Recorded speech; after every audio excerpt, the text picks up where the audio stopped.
So I mentioned that I was going to just film those things that I do anyhow working on these little cars. Today I've decided I'm going to reprep one of my basx cars, and depending on how well that goes, I might prep a few others. If you've watched any of the races, you may have noticed at the finals this past summer that my basx cars all slowed down a couple thousandths. And because it was finals, the most important race of the year, I decided that I was going to reprep a few cars. But each car that I reprepped slowed down even more. So I've become gun shy. I was afraid to reprep a car. But APR introduced a new class this year, dragster, and because I didn't already have one built, I didn't have any choice but to prep a car. And that car ran well. It should be competitive. But I did make two changes. I bought a new can of Gigolo, and although I felt like my work area was clean, I completely flipped that area upside down cleaning. So, I help a lot of people with their Pinewood Derby cars, and I had helped a few people with graphite cars. And graphite is really messy. I mean, if you don't clean your work area really well after messing around with graphite, it could possibly foul the prep on your oil cars. But because I had luck with the dragster, I'm going to try prepping a basx car now. And because the next APR race is this coming Saturday, if this car performs well on my tuning board, I'll probably just wait until Saturday to check its results, rather than putting it down my track, risking potential damage to the wheels.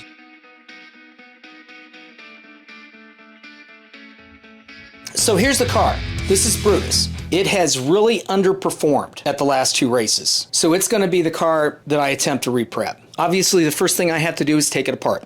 But before I do that, I'll be recording the location of my two rear axles. I've already tuned the rear axles, so it'll save me some time later if I know where to install them. I'll mark each axle head at 12 o'clock with a Sharpie, and then I'll use a Dremel to scar that location, because the Sharpie mark will be gone by the time we reassemble. Next, I'll insert an axle into my drill. I'll take the number 2 polish on a rag, and I'll polish the axle. My goal here is just to make sure I remove any of the old Gigolo. Then I'll soak that axle in acetone for about an hour, and then again in alcohol for about an hour, and then I'll repeat that same process for the other two axles. Now, while the axles are soaking, I'm going to move my attention to the wheels. First thing I'm going to do is I'm going to check the bores and the hubs and the treads for any potential damage. Now, in this case, I didn't find any damage, so I'm going to start again with the number 2 polish. I'll apply to a Tamiya swab, and I'll clean out the bore. Then, I'll add number 2 polish to the cotton end of a Q-tip and polish both hubs. Then I'll insert the wheel into one of these chucks. I'll add some number 2 polish to a craft stick, and I'll polish the surface of the tread and the edge of the tread. I'm trying to keep the outside edge sharp on my front wheel and the inside edge sharp on my 2 rear wheels. Now I'll blow the polish off, take the wheels to my sink, and thoroughly clean them.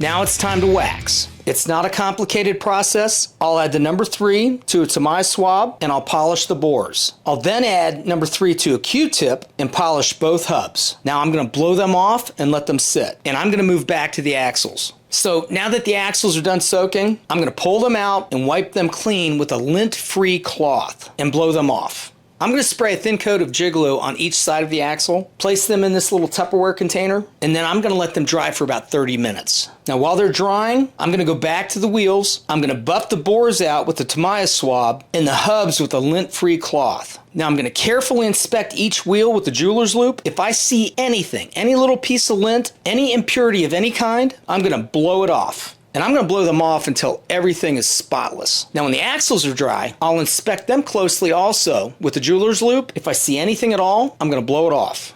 Now it's time to assemble. I'll add a drop of oil to each journal, tap off the excess with my fingernail, insert the axle into the wheel, and install on the side of the car. When all 3 wheels are installed, I'm going to twist them to the location I had previously marked. I'll take the car to my tuning board. If it performs well there, I'm going to wait till Saturday to see how it performs. Now this car ran a 2.9476 at the last race. I'm hoping it's going to run a 2.9450, but you'll have to tune in Saturday to find out.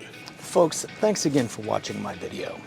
If you'd like to see the results of this reprep, tune into the race on Saturday. You can find a link to the live stream on the message boards at apr.boards.net. So the car had wiggled the last couple months. So my goal this month is to run a wiggle-free 2.945. If I'm able to do that, I'll try to fine-tune the weight, the rear axles, and the steer next month to see if I can't get a 43 or 44 out of it. So I think that's all I've got to say. We'll see you on the next one.